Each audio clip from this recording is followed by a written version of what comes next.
Hello வாங்க, எப்படி இருக்குங்க? நல்லா இருக்குங்களா? இன்னைக்கு நாம கத்திரிக்காய், உருளைக்கிழங்கு கொட்டை போட்டு ஒரு புளிக்குழம்பு வைக்க போறோம். அது எப்படி வைக்கலாம்னு பார்க்கலாமா? பாருங்க, ஒரு கடாய் வச்சுக்கோங்க. அதில் ஆயில் ஊற்றிக்கோங்க.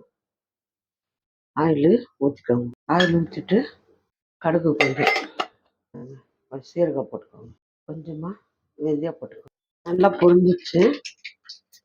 இப்போ நான் சின்ன வெங்காயம் கட் பண்ணி வச்சுக்கிறேன். சின்ன வெங்காயம் நல்லா வச்சுக்கோங்க. தக்காளி 2 பழமாக எடுத்து கட் பண்ணி வச்சுக்கிறேன். அதையும் போட்டுக்கோங்க. குழம்புக்கு எவ்வளோ வேணுமோ உப்பு போட்டுக்கோங்க. கொஞ்சம் மல்லித்தூள் போட்டுக்கோங்க. நல்லா தக்காளி வதக்கிட்டோம். கூட காரத்துக்கு தகுந்த மாதிரி மிளகாத்தூள் போட்டுக்கோங்க. நல்லா தக்காளி குழஞ்சி வரணும். கருவேப்பிலை போட்டுக்கோங்க. கருவேப்பிலை போட்டு நல்லா வதக்கி நல்லா பெருசாக கட் பண்ணிக்கிறேன். கத்திரிக்காய் உருளைக்கிழங்கும் பெருசாக கட் பண்ணிக்கிறேன். போட்டு நல்லா வதக்கிடுங்க.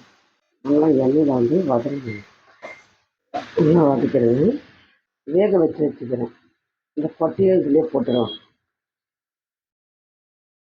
ஒரு விசில் வச்சு கொட்டையும் இதில் போட்டுக்கிறேன்.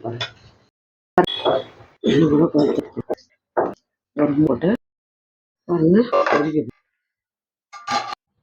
புளி கரைச்சி நல்லா ஒரு நெல்லிக்காய் சைஸ் புளி ஊற்றிக்கணும். புளிக்குழம்பு நல்லா அப்படி கார சாரமாக நல்லாயிருக்கும்.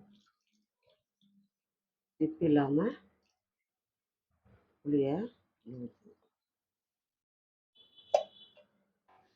மூடி போட்டுடணும்.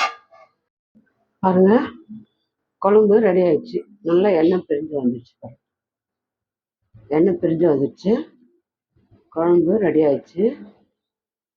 கொட்டை கத்திரிக்காய் எல்லாம் வெந்து போச்சு. இது வீட்டில் சாப்பிடுங்க, ரொம்ப நல்லது. களிக்கு குழம்புக்கு இது தேங்காயெல்லாம் ஊற்றாத வெறும் தக்காளி வெங்காயம் புளி தாங்க. ஒன்றும் இல்லை. பாருங்கள், சூப்பராக நல்லா இப்போ களி செய்ய போகிறோம். களிக்கு இந்த குழம்பு ரொம்ப சூப்பராக இருக்கும்.